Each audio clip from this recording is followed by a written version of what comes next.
C'est pas parce que vous passez plus de temps à réviser que vous aurez de meilleurs résultats. Faites un sondage autour de vous. Vous vous rendrez compte que les étudiants qui ont les meilleures notes sont pas forcément ceux qui passent le plus de temps à réviser. Au contraire, ils ont développé des méthodes pour apprendre intelligemment. Et ça, c'est de loin la meilleure qualité que vous pourrez développer en tant qu'étudiant, celle de réviser intelligemment. À travers cette vidéo, je vais vous donner plusieurs pistes pour vous aider à développer cette compétence. Et pour ça, on va d'abord voir comment sélectionner ce que vous devez réviser en priorité. C'est une chose que beaucoup d'étudiants oublient de faire, mais qui est très important, parce que ça va vous permettre d'économiser du temps.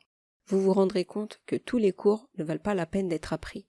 On va aussi voir comment se défaire d'une très mauvaise habitude qu'énormément d'étudiants adoptent par la force des choses, mais qui est très nocive pour leur productivité. Pour ça, je vais d'abord vous aider à l'identifier, parce que comme on dit, accepter sa maladie, c'est le premier pas vers la guérison. Dans notre cas, la maladie, c'est la mauvaise habitude, et pour en guérir, il faut être capable de la reconnaître. Et enfin, je vais vous donner quelques pistes pour apprendre vos cours beaucoup plus efficacement une fois que vous vous mettrez au travail. Parce que dans la vie, il suffit pas simplement de travailler dur pour réussir. Il faut travailler intelligemment. Et je compte bien vous le prouver. Mais avant d'attaquer, salut, moi c'est l'Olive Savante et j'aide les gens à apprendre plus efficacement, mais aussi à devenir plus productifs et organisés dans leur vie pour leur permettre d'atteindre leur objectif plus rapidement. Maintenant que les présentations sont faites, passons au vif du sujet. Dans l'intro, je vous ai dit qu'en sondant vos camarades, vous vous rendrez compte que c'est pas forcément ceux qui révisent le plus qui ont les meilleures notes. Et peut-être que vous avez pensé à une personne qui, elle, révise énormément et qui a de très bonnes notes.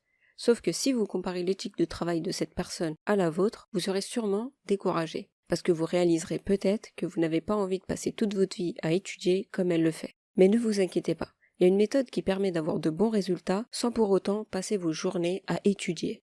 Elle se base sur la loi de Pareto, à savoir que 20% des efforts que vous fournissez vous apportent 80% des résultats.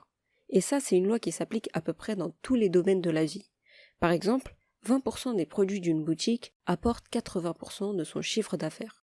Ou encore, on utilise 20% de notre garde-robe pendant 80% du temps. Bref, les exemples sont nombreux.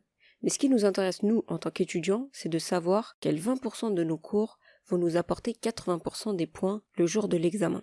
Parce qu'au fond, les questions qui sont posées à l'examen sont rédigées par des enseignants qui restent des êtres humains. Et souvent, ils aiment bien interroger les étudiants sur les mêmes points du cours. Analysez les annales et vous vous en rendrez compte.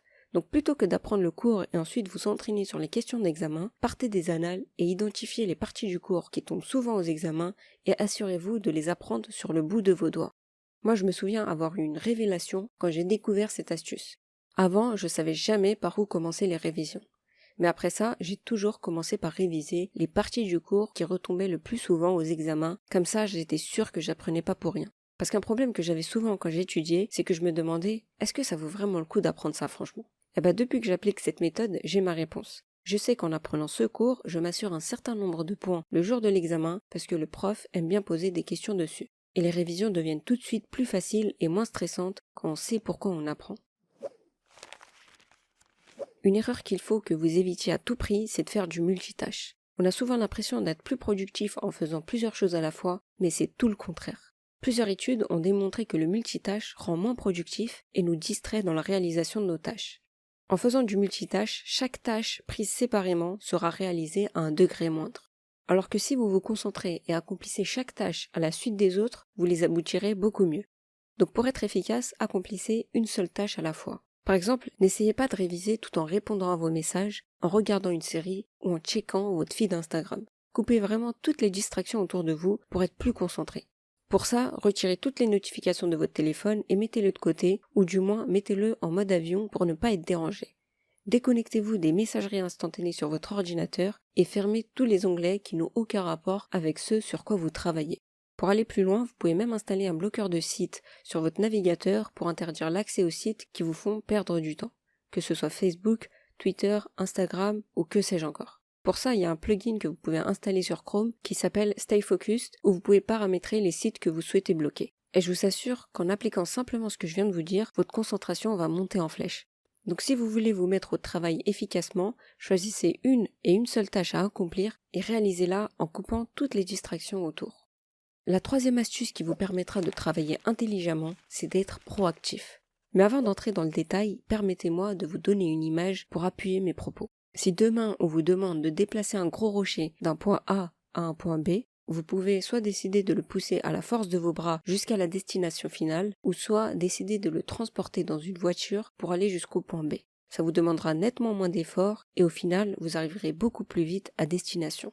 Dans le premier cas, vous aurez foncé tête baissée vers votre objectif sans réfléchir à des manières plus efficaces d'accomplir la tâche. Alors que dans le deuxième cas, vous aurez tiré parti des outils à votre disposition pour accomplir le travail plus rapidement. Vous savez que les voitures existent et qu'elles sont beaucoup plus efficaces pour déplacer des objets d'un point A à un point B.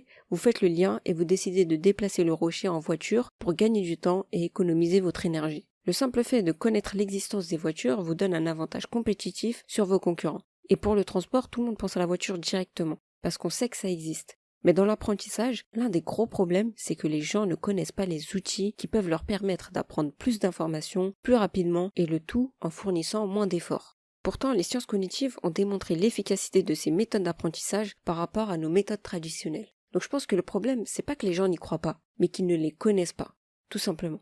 J'espère qu'à ma petite échelle, j'arrive à vous convaincre d'incorporer ces méthodes d'apprentissage dans votre routine pour que vous puissiez être plus efficace dans vos révisions et dans votre vie en général. Parce que figurez-vous que dans l'apprentissage, il y a des outils bien plus efficaces que ceux qu'on vous a enseignés à l'école pour apprendre. Et l'un des premiers outils, c'est l'autotest. C'est-à-dire qu'à chaque fois que vous allez vouloir apprendre un cours, au lieu de vous contenter de le relire ou de le réécrire, essayez de rédiger des questions sur les différents points à connaître et interrogez-vous dessus. Pas la peine d'apprendre le cours pour commencer à répondre à vos questions. Ça a été prouvé que le simple fait de vous poser des questions sur un cours, même quand vous ne l'avez pas encore appris, vous permet de mieux le mémoriser ensuite. Et à chaque fois que vous voudrez évaluer votre connaissance d'un cours, au lieu de le relire, répondez aux questions que vous aurez inventées et selon si vous y répondez bien ou mal, vous pourrez savoir si vous le maîtrisez réellement ou pas. Parce que parfois, quand on relit un cours, on a l'impression qu'on le maîtrise, mais dès qu'on nous pose une question dessus, on n'arrive pas à y répondre. Ça, c'est ce qu'on appelle l'illusion de la compétence. Vous avez l'impression que vous connaissez quelque chose, mais en fait, non. Il faut absolument éviter ça en vous interrogeant régulièrement sur vos cours.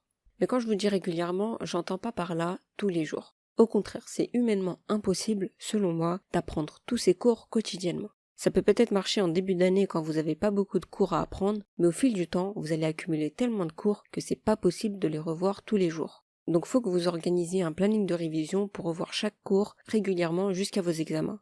Le but étant de ne pas oublier ce que vous avez déjà appris, parce que ça serait dommage de devoir réapprendre un cours de zéro parce que vous ne l'avez pas revu entre-temps.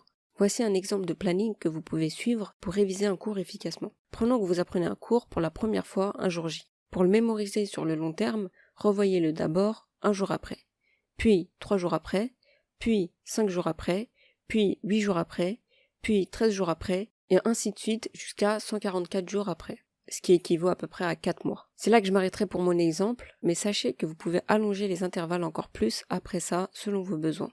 Mais généralement, un semestre de cours dure entre 4 et 5 mois, c'est pour ça que je me suis arrêtée là. Sachez qu'en appliquant juste ces 2 astuces, vous apprendrez plus intelligemment que la très grande majorité des étudiants.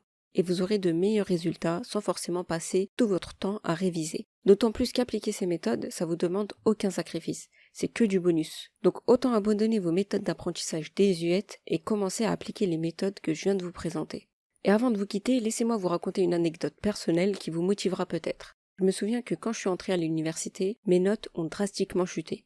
Pourtant, avant le bac, j'étais plutôt une bonne élève. Il y avait plusieurs raisons qui expliquaient cette chute dans mes notes. Déjà, quand on entre à l'université, on devient complètement indépendant. On est lâché à nous-mêmes dans la jungle des études supérieures. Par exemple, on n'est pas obligé d'aller en cours vu que la présence n'est pas notée. Et j'ai peut-être abusé de ce droit, ce qui fait que j'avais pas vraiment de rythme de travail. Mais il y avait aussi une autre raison à la chute de mes résultats. À l'université, on n'était plus noté tout au long de l'année sur des choses qu'on avait fraîchement appris. On devait plutôt passer des partiels pour lesquels on nous demandait d'apprendre 3 mois de cours à la fin du semestre. Je sais pas comment ça se passe pour vous, mais moi en tout cas, tous mes partiels du semestre étaient répartis sur une semaine. Et ça a totalement perturbé ma routine d'apprentissage, parce qu'il n'y a rien qui m'obligeait à apprendre mes cours tout au long de l'année.